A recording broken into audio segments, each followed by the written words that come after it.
అందరికీ నమస్తే అండి. బాగున్నారా అందరూ? 4 డేస్ అయిపోయింది కదా వీడియో పెట్టి. అండ్ ఫస్ట్ ఆఫ్ ఆల్ మీ అందరికీ కూడా చాలా చాలా ధన్యవాదాలండి. బాబు బర్త్డే నాడు ఎంతో చక్కగా మనస్ఫూర్తిగా ఆశీర్వదించారు. అందరికీ కూడా పేరు పేరున ధన్యవాదాలు తెలియజేసుకుంటూ ఇదొక మిక్స్డ్ కంటెంట్ అనమాట. నేను అంటే రెగ్యులర్గా ఫాలో అయ్యే వాళ్ళకైతే లాస్ట్ వీడియోలో షేర్ చేసుకున్నాను. ప్రజెంట్ నేనైతే మాత్రం మైల్లో ఉన్నాను. ఒక 11 రోజుల పాటు మా ఇంట్లో జాత అశౌచం ఉంది. సో మా ఇంట మహాలక్ష్మి పుట్టింది. ఈ విషయాన్ని శ్యామలమ్మ పూజ అందిస్తున్నప్పుడే ప్రతి ఒక్కరికి చెప్పడం జరిగింది. కొత్తగా ఎవరైనా ఈ వీడియో చూస్తూ ఉంటే కనుక ఈ వీడియోలో చాలా మంచి ఇన్ఫర్మేషన్ ఇవ్వబోతున్నానండి. ఎందుకంటే జాత అశౌచమైన మరణ అశౌచమైన ఇది సందర్భం కాదు, అయినా కూడా క్షమించండి. మన ఛానల్ తరపున ఆధ్యాత్మిక విషయాలు అందిస్తాను కాబట్టి ప్రతి విషయాన్ని కూడా నేను ఎలా పాటిస్తున్నాను, నేను ఎలా ఆచరిస్తున్నాను అనేటువంటి విషయాలు మీతో పంచుకుంటే బాగుంటుంది అనే ఉద్దేశంతోనే ఈ వీడియో చేస్తున్నాను. ఒక 2 డేస్ వ్లాగ్ అనమాట. 2 రోజుల పాటు అంటే ఏదైనా ఒక విషయం చెప్పాలి అంటే బ్యాక్గ్రౌండ్ విజువల్ కావాలి కదా. కెమెరా ముందు వచ్చి మాట్లాడాలి అంటే ఏదో బోరింగ్గా అనిపిస్తుందండి నాకు. సరే ఇంట్లో పనులు అయితే చేసుకుంటూ ఉంటాం కదా. అండ్ ఇందులో 11 డేస్ పాటు మనం కొన్నిటికి దూరంగా ఉంటాం కాబట్టి వేటికి దూరంగా ఉంటున్నాను, ఏవేవి ముట్టుకోగలుగుతున్నాను అది కూడా మీరు చూస్తూ చెప్పేటువంటి విషయాన్ని వింటే ఎవరికైనా కూడా ఇది కామన్ కదా. ప్రతి కుటుంబంలో జాత అశౌచం అంటే ఎవరైనా పుట్టినప్పుడు 11 రోజుల పాటు మైలు పాటించడం, మరణించినప్పుడు మైలు పాటించడం, అటువంటప్పుడు ఎటువంటి విధానాలు ప్రజెంట్ లైఫ్ స్టైల్కి తగ్గట్టుగా సిచ్యువేషన్స్ ఎదురైనప్పుడు వాటిని ఎలా హ్యాండిల్ చేయాలి అనే ఇన్ఫర్మేషన్ ప్రతి ఒక్కరికి యూజ్ అయ్యేదే కదా అనేటువంటి ఉద్దేశంతో ఈ వీడియో అందిస్తున్నాను అనమాట. సో టాపిక్లో కంటిన్యూటీ ఉండాలంటే ముందే మీకు కొన్ని క్లారిఫికేషన్స్ ఇచ్చేస్తాను. బాబు బర్త్డే అయితే మాత్రం ఈసారి టీనేజ్లోకి ఎంటర్ అయ్యాడు. ఇంటికి పిలిచి అందరినీ భోజనం పెట్టలేం కాబట్టి సో జనరల్లీ ఒక్క రోజులోనే సేవా కార్యక్రమాలు చేయాలి అనేటువంటి పాలసీలు కూడా నేనేం పెట్టుకోను. నా సేవలు కావచ్చు, నేను హెల్ప్ చేసే విధానాలు కావచ్చు, నావన్నీ కంటిన్యూటీ ప్రాసెస్ అనమాట. అది ఏ ఒక్క రోజు కోసమో పరిమితం చేయను. బర్త్డే అనగానే ఆ రోజు వాళ్ళకి ఎలా ఇష్టమో అలా ఉండాలి అని అనుకుంటాను. మా బాబు ఏ విధంగా అయితే అడిగాడో అలానే చేశాను అనమాట. సో మార్నింగ్ తనకి ఇష్టమైన టిఫిన్, మధ్యాహ్నం స్కూల్కి బాక్స్ కావచ్చు, తను ఏదైతే అడిగాడో టమాటా రైస్ అది చేసి స్కూల్కి వెళ్ళి ఇచ్చేసి వచ్చాను. అంటే సాయంత్రం ఒక 5 మెంబర్స్ క్లోజ్ ఫ్రెండ్స్ని పిలుస్తానమ్మా అన్నాడు. సో ఇంటికి పిలిచే అవకాశం ఇప్పుడు లేదు కాబట్టి బయట మాకు దగ్గరలో బార్బిక్యూ నేషన్ అని చెప్పేసి, అది హోటల్ అంటారో రెస్టారెంట్ అంటారో నాకు తెలియదండి, పెద్దగా అవగాహన ఉండదు వీటి మీద. వాళ్ళు ఎలా చెప్తే అలా వెనకాల వెళ్ళిపోతూ ఉంటాను అంతేను. సో అక్కడికి వెళ్ళాము. మొత్తం ఫ్యామిలీ మెంబర్స్తో కలిపి 10 మెంబర్స్ గ్యాదర్ అయ్యాం అనమాట. ఎవరికి వాళ్ళు నచ్చినట్టుగా ప్యూర్ వెజ్ చక్కగా తినేసి వచ్చాం. జస్ట్ ప్రమోషనల్ వైజ్ చెప్పట్లేదు. ఎప్పుడైనా మీరు ఇలా బయట ప్లాన్ చేసుకోవాలన్నా ఈ బార్బిక్యూ నేషన్ అనేది చాలా బాగుంటుందండి.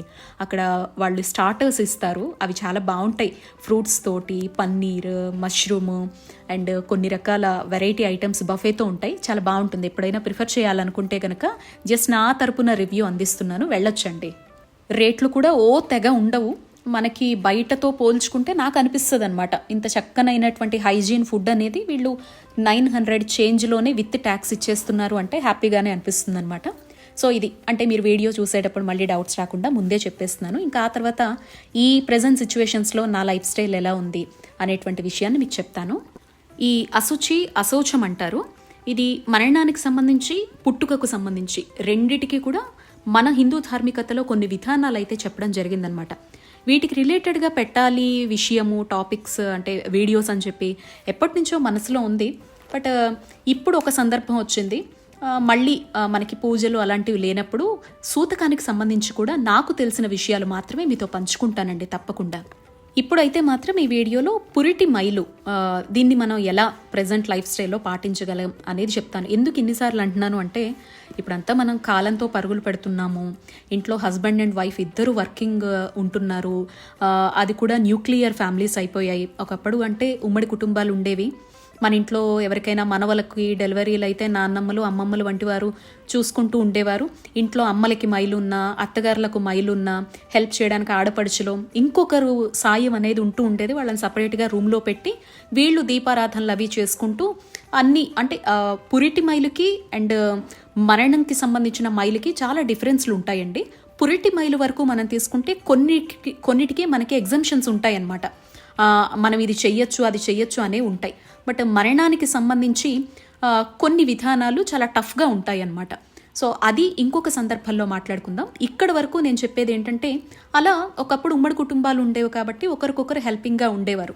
ఇప్పుడు నాలా ఒక 3 మెంబర్స్ 4 మెంబర్స్ ఉండేటువంటి ఫ్యామిలీ అయితే అండ్ ఇద్దరు వర్కింగ్ వాళ్ళు అయితే కనుక ఎలా మేనేజ్ చేసుకుంటాము అనేది మీతో పంచుకోవాలి అని చెప్పేసి ఈ వీడియో షేర్ చేస్తున్నాను అనమాట.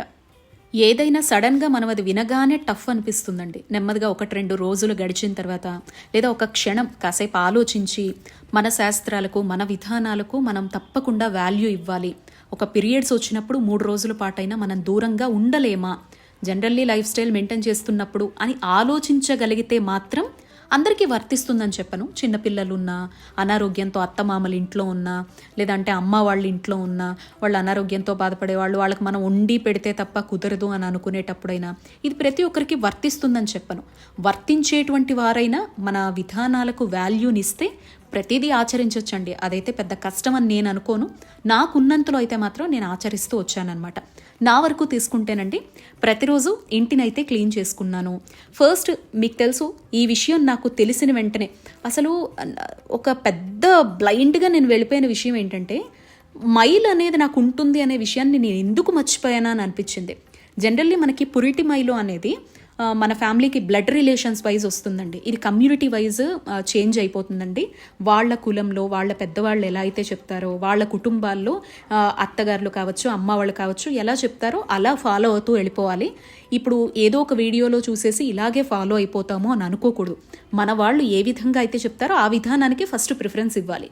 ఈ మైలు అనేది కొంతమందికి 7 రోజుల పాటు ఉంటుంది, కొంతమందికి 11 రోజులు ఉంటుంది, కొంతమందికి 13 రోజులు ఉంటుంది. 7 రోజుల నుంచి 11కి ఎందుకు ఎక్స్టెండ్ అవుతుందంటే, 7వ రోజు స్నానం చేయిద్దాం అనుకునేటువంటి రోజున మంగళవారం అయినా, గురువారం అయినా, శుక్రవారం కానీ పడిందనుకోండి, దాన్ని 11 రోజులకు ఎక్స్టెండ్ చేస్తారనమాట. ఇంకా 11వ రోజు నాడు మంగళ శుక్రవారాలు ఏం పడినా ఇంకా కౌంట్ ఉండదు. ఆ రోజున శుద్ధి కార్యక్రమం అనేది జరిగిపోతుంది. అది ఎలాగా అంటే, మొత్తం వాళ్ళు ఏవైతే వాడారో వాటన్నిటినీ తడుపుకుంటారు, ఏవైతే ముట్టుకున్నారో వాటన్నిటినీ శుద్ధి చేసుకుంటారు. పసుపు నీళ్లతో, కాశీగంగతో చేసుకొని ఇంటికి పండితులను ఎవరినైనా పిలిచి శుద్ధి పుణ్యవచనం అని చెప్పి ఒక క్రతువు నిర్వహిస్తారనమాట. అలా చేసుకొని మళ్ళీ ప్రతీదీ నీట్గా శుభ్రం చేసేసుకొని ఆ విధంగా 12వ రోజు నుంచి యాజ్ ఇట్ ఈస్గా మన లైఫ్ స్టైల్ అనేది ఉంటుందన్నమాట. అసలు ఇది ఎవరికి వర్తిస్తుంది అంటే, ఓన్ బ్లడ్ రిలేషన్ ఎవరైతే ఉంటారో, ఇప్పుడు మా మామగారికి బ్రదర్స్ ఉన్నారనుకోండి, వాళ్ళకి రిలేటెడ్గా పిల్లలు ఎవరైతే ఉంటారో, మగ పిల్లలు వాళ్ళకి డెలివరీ అయినప్పుడు, సో అంటే వాళ్ళ భార్యకి, ఇప్పుడు మా తోడి కోడలికి డెలివరీ అయింది కాబట్టి ఆ బ్లడ్ రిలేషన్ ఎవరైతే ఉంటారో మగ పిల్లలకు సంబంధించి మాత్రమే ఇవి వర్తిస్తాయి, ఆడపిల్లలకి వర్తించవు అనమాట. అంటే ఇప్పుడు నా భర్త వాళ్ళ తమ్ముడు కాబట్టి అలా వర్తిస్తాయి అనమాట. సో ఇదొకటి మనం బాగా గుర్తుపెట్టుకోవాలి. బ్లడ్ రిలేషన్ ఒకే ఇంటి పేరు ఒకటే అయినా కూడా వాళ్ళందరికీ వర్తిస్తుంది. కొన్ని ఫ్యామిలీస్లో ఏం చేస్తారంటే, బాగా పెద్దవాళ్ళు ఉన్నప్పుడు, వాళ్ళు ఇతర దేశాల్లో ఉన్నప్పుడు, వాళ్ళకి పరిస్థితులు అనుకూలంగా ఉండవు, ఇలా 11 రోజుల పాటు పాటించాలి అని అనుకునేటప్పుడు అసలు ఆ శుభవార్త కావచ్చు, చెడు వార్త కావచ్చు చెప్పరు. అసలు వాళ్ళకి విషయమే తెలియకపోతే ఇవేం వర్తించవు కదా. కొంతమంది వాళ్ళ సిచ్యువేషన్స్ని అర్థం చేసుకొని ఒక 11 రోజులు వీళ్ళు ఇంట్లో ఉంటారు కాబట్టి వీళ్ళకి తప్పదు కదా, అనుభవించిన తర్వాత 11 రోజుల శుద్ధి అయిపోయిన తర్వాత శుభవార్త కానీ లేదంటే చెడు వార్త కానీ చెప్తూ ఉంటారు. ఇది ఆయా కుటుంబాల్లో ఉండే సిచ్యువేషన్స్ని బేస్ చేసుకుని కొంతమంది సడన్ న్యూస్లను, సడన్ సిచ్యువేషన్స్ని హ్యాండిల్ చెయ్యలేరండి. అలాంటి వాళ్ళకి కూడా చెప్పకుండా ఉండిపోతారనమాట. అది కూడా పెద్ద తప్పులోకి రాదు అనే మా వైపు అయితే చెప్తూ ఉంటారు. అది చాలా రేర్ కండిషన్స్లో, మ్యాక్సిమం మాత్రం పాటిస్తూనే ఉంటారు. సో అసలు ఈ విధానాలు ఎందుకు పాటించాలి, ఇంత చేదస్తాలు అవసరమా అని ప్రజెంట్ మనం 20th సెంచరీలో ఉన్నాం కాబట్టి మనందరికీ అనిపిస్తుంది. ఏది పెద్దవాళ్ళు పెట్టినా అదంతా మన మంచి కోసమే పెట్టారండి. ఇప్పుడు పురిటి మైలు వరకే తీసుకుంటే గనక 9 నెలల పాటు గర్భంలో ఉన్నటువంటి శిశువు అప్పుడప్పుడే ఈ ప్రపంచంలోకి వస్తుంది. అండ్ తనను కన్నటువంటి ఆ బాలింతరాలు కూడా ఎన్నో వ్యయ ప్రయాసల కోర్చి బిడ్డకు జన్మనిస్తుంది. వీళ్ళిద్దరినీ కంటికి రెప్పలా చూసుకోవాల్సినటువంటి బాధ్యత ఆ బ్లడ్ రిలేషన్, తల్లి కావచ్చు, తండ్రి తరపు కావచ్చు, మామగారు అత్తగారు వైపు ఉండే వాళ్ళకే ఉంటుందన్నమాట. ప్రధానంగా వాళ్ళ ఇంట్లో లేకపోతే ఒక విధం, వాళ్ళ ఇంట్లోనే ఉంటే వాళ్ళ పట్ల మాత్రమే శ్రద్ధ ఉండాలి అనేటువంటి ఉద్దేశంతోనే ఇటువంటివి మన పెద్దవాళ్ళు పెట్టడం జరిగిందనమాట. ఫర్ సపోజ్ అంటే అర్థమయ్యేలా చెప్పాలి అంటే గనక, ఆ శిశువు ఈ భూమి మీదకి వచ్చిన తర్వాత ముందుగానే గర్భంలో ఉన్నప్పటి నుంచి తన చుట్టూ ఉండేవారి కదలికల్ని కావచ్చు గుర్తించడంలో ఆ భావాల్ని తను గ్రాస్ప్ చేసుకోగలిగిన బయటకు వచ్చిన తర్వాత ఈ క్లైమాటిక్ సిచ్యువేషన్స్ని వాతావరణ పరిస్థితులైనా లేదంటే మనం ఇంట్లోకి తీసుకువెళ్ళి ఒక 4 గోడల మధ్య బంధిస్తాం, ఈ గాలి ఈ వాతావరణం వీటన్నిటినీ తను అర్థం చేసుకోవడానికి తనను ముట్టుకునేటువంటి ప్రతి ఒక్కరి భావాన్ని తను స్వీకరించేటువంటి విషయంలో కొంత టైం అనేది తీసుకుంటుందిట. ఆ టైం మన శాస్త్రం ఏం చెప్తోందంటే 11 రోజులు, మినిమం 12 రోజుల పాటు టైం ఇస్తే ఇక్కడి సిచ్యువేషన్స్కి ఆ బాలింతరాలు ఆ తల్లి బిడ్డ ఇద్దరూ తట్టుకోవడానికి ఒక సమయం అనేది పడుతుందిట. అండ్ ఆ బాలింతరాల విషయంలో కూడా ఫుడ్ పరంగా కావచ్చు, తన నీట్నెస్ విషయంలో కావచ్చు, లేకపోతే తన పట్ల మనం తీసుకునే కొన్ని శ్రద్ధ పరంగా తీసుకునే చర్యల పరంగా కావచ్చు, ఇప్పుడు పూజల వరకు పరిమితమై మన జాబ్స్కే పరిమితమై శుభకార్యాలు అని పెట్టుకోవడం కానీ వ్రతాలు లాంటివి పెట్టుకోవడం, పెద్ద పెద్ద ఫంక్షన్ పెట్టుకుంటే వాళ్ళను పట్టించుకోవడం కుదరదనమాట. సో వాళ్ళ పట్ల మాత్రమే శ్రద్ధ ఉండాలి అనే ఉద్దేశంతోనే మన పెద్దవాళ్ళు ఇలాంటివన్నీ పెట్టడం జరిగిందనమాట. అందుకే నువ్వు పలానావన్నీ వస్తువులు ముట్టుకోకూడదు. ఎందుకు ముట్టుకోకూడదు అంటారంటే అవి మళ్ళీ మనం దైవికంగా ఉపయోగిస్తాం. దైవానికి దూరంగా ఎందుకు ఉండాలంటే చెప్పాను కదా, ఈ టైంలో కూడా కొన్ని శానిటరీ చర్యలు అనేవి బాలింత పట్ల మనం తీసుకుంటాం. దైవాన్ని అతీతంగా భావిస్తాం కాబట్టి మన ఇంట్లో మన బ్లడ్ రిలేషన్ తప్ప ఇంకెవరైనా ఉంటాయి. ఇప్పుడు సపోజ్ మేము ముగ్గురం కాకుండా 4వ వ్యక్తి మా అమ్మగారో లేకపోతే మా మరదలో ఎవరైనా వచ్చి మా ఇంట్లో ఉన్నారనుకోండి, వాళ్ళు దీపం పెట్టచ్చు, వాళ్ళు మనకి చక్కగా వండి పెడితే మనం హ్యాపీగా కొన్ని మాత్రమే ముట్టుకుంటూ కొన్నిటికి దూరంగా ఉంటూ చెయ్యొచ్చు. కానీ ఇప్పుడు నా సిచ్యువేషన్స్లో మేము ముగ్గురమే ఉన్నాం కదా, మాకు 4వ హెల్ప్ అనేది లేదు కదా, కాబట్టి దైవానికి దూరంగా ఉండాలి అని చెప్పి పెద్దవాళ్ళు పెట్టారు. ఇది ఇంట్లో లేకపోయినా కూడా ఆ విధానాల్ని మనమైతే ఫాలో అవ్వాలండి. పలానా పెద్దవాళ్ళు మన కోసం కొన్ని విధానాలు పెట్టినప్పుడు వాటిని ఫాలో అయిపోవాలన్నమాట. సో అలా దైవానికి అంటే దీపారాధనకు మనం మాత్రమే దూరంగా ఉండాలి. ఎవరైనా పెట్టగలిగితే మాత్రం నిత్య దీపారాధన చక్కగా చేసుకోవచ్చు అనమాట. వంట కూడా హ్యాపీగా చేసుకోవచ్చండి. అందుకే ఈ చర్యల వల్ల మనం దైవానికి దూరంగా ఉంటే ఏ నైవేద్యాలు వంటివి పెడుతూ ఉంటాము, ఆ దినుసులు ఈ దినుసులు లాంటివి పెట్టకూడదు. ఇప్పుడు పొడులు లాంటివి అనుకోండి, అవి దేవుడికి ఆల్రెడీ నిలవ ఉంచినవి పెట్టం కదా, ఫ్రెష్గా ఏవైతే వండుతామో సపోజ్ కూరగాయలు తీసుకోవచ్చు, లేకపోతే అప్పటికప్పుడు వేసుకునే దోసల పిండి లాంటివి తీసుకోవచ్చు, అన్నము బియ్యం లాంటివి కావచ్చు. ఇవి రెగ్యులర్గా అప్పటికప్పుడు ఫ్రెష్గా దైవానికి ఏవైతే సమర్పిస్తామో నివేదన చేస్తామో వాటన్నింటినీ లిమిటెడ్గా వాడుకోవాలి, అన్నింటినీ ముట్టేసుకోకూడదు అని చెప్పి ఈ విధానాలు పెట్టారనమాట. మరి ఎక్కడో దూరంగా ఉన్నారు కదా, మీ ఇంట్లో లేరు కదా, నువ్వు ఎందుకు పాటించడం అని మీకు అనిపించవచ్చు. దూరంగా ఉన్నా కూడా ఒకే ఇంటి పేరు ఉన్నవాళ్ళు ఈ విధానాల్ని పాటించాలండి. ఉన్నంతలో అయితే పాటించాలి. నా వరకు తీసుకుంటే మీరు చూసారు కదా, ఆ రోజు వార్త తెలిసిన వెంటనే అప్పటికప్పుడు కర్టన్ వేసి బయటకు వచ్చేసాను. ఇప్పుడు 11 రోజుల నాడు శుద్ధి చేసుకున్నాక వీటన్నిటిని మళ్ళీ నేను క్లీన్ చేసుకుంటాను అనమాట. ఆవకాయలు కావచ్చు, కూరగాయలు కావచ్చు, ఇవన్నీ ఏవైతే ఉండిపోయాయో వాటిని వాడేసుకుంటాం. కావాల్సినవి 1-2 మాత్రమే తెచ్చుకుంటాం. ఇంకా దినుసులు ఇవన్నీ అంటారా, కొంతమందికి 2-3 నెలలకి సరిపడా సరుకులు తెచ్చుకునే అలవాటు ఉంటుంది వాళ్ళ సిచ్యువేషన్స్ ప్రకారం. అలాంటి వాళ్ళు అనుకోకుండా ఇలాంటి అశౌచాలు వచ్చినప్పుడు జస్ట్ ఒక 20 రూపాయలకి 30 రూపాయలకి కావలసిన పప్పు దినుసులు కావలసిన వస్తువులు మాత్రమే తెచ్చుకొని ఆ 11 రోజులు మాత్రమే వాడుకునేలాగా పక్కన పెట్టుకోవచ్చు. మనము పీరియడ్స్లో ఉన్నప్పుడు మాత్రమే అగ్నిని ముట్టకూడదు, కానీ జనరల్గా ఇలాంటి అశౌచాలు వచ్చినప్పుడు చక్కగా మనం వంట లాంటివి చేసేసుకోవచ్చు. ఎందుకంటే ఈ 11 రోజుల్లో కొన్ని అశౌచాల్లో తీసుకుంటే కొన్ని క్రతువులు చేయాల్సి ఉంటుంది, శాంతి వంటి కార్యక్రమాలు, వాటికి కొన్ని పదార్థాలు వండాల్సి వస్తుంది. కాబట్టి అగ్నికి తప్పు ఉండదు. ఇంకా పైన పడుకోవడం లాంటివి కూడా కొంతమందికి డౌట్స్ ఉంటాయి. ఇప్పుడు నా వరకు మీకు నేను చెప్తున్నాను, ఇక్కడ ఒకవైపు కొబ్బరి పీచు ఇంకోవైపు స్పాంజ్ ఉంటుంది. ఈ రెండూ కూడా తప్పు కాదు. పైన ఉండేటువంటి క్లాత్ కూడా మాకు ఆ రెండింటిని మిక్స్ చేస్తూ ఇచ్చిన క్లాత్ కూడా నైలాన్. సో పరుపు మీద పడుకోవడం తప్పు అయితే కాదనమాట. కొంతమందికి మొత్తం క్లాత్స్ తోటే ఉంటుంది. వాళ్ళ పరుపైనా లేదంటే వాళ్ళు ముట్టుకునేటువంటి సోఫాలైనా టోటల్ క్లాత్స్తో రిలేట్ అయినప్పుడు 11 days తర్వాత వాటిని కూడా తడుపుకోవాలన్నమాట. లేదు మా ఇంట్లో పెద్దవాళ్ళు ఉన్నారు, పిల్లలతో ఉన్నాము, మేము కింద పడుకోలేము, అయినా కూడా ముట్టుకోవాలి అని అనుకుంటే అందుకే చెప్తారు ఇంట్లో పూజలు వ్రతాలు చేసినప్పుడు భూసైనం చేయమని ఎందుకు చెప్తారు అంటే గనక, లేదంటే ఒక చాప వేసుకొని కింద పడుకోండి ఎందుకు అంటారంటే, నిత్యం మనం ఎవరో ఒకరిని ముట్టుకుంటూ వస్తాం బయటకు వెళ్ళిన తర్వాత, ఆఫీస్లని బయటని ఇదని అదని. సో దైవాన్ని కాస్త సపరేట్గా చూడాలి ఆ ఒక్కరోజైనా అనే ఉద్దేశంతోనే ఎక్కువ బెడ్కి దూరంగా ఉండండి అని కూడా ఇలాంటి సందర్భాలు వస్తాయనే చెప్తారనమాట. సో ఇప్పుడు సిచ్యువేషన్ కాబట్టి మీకు నేను చూపిస్తున్నా.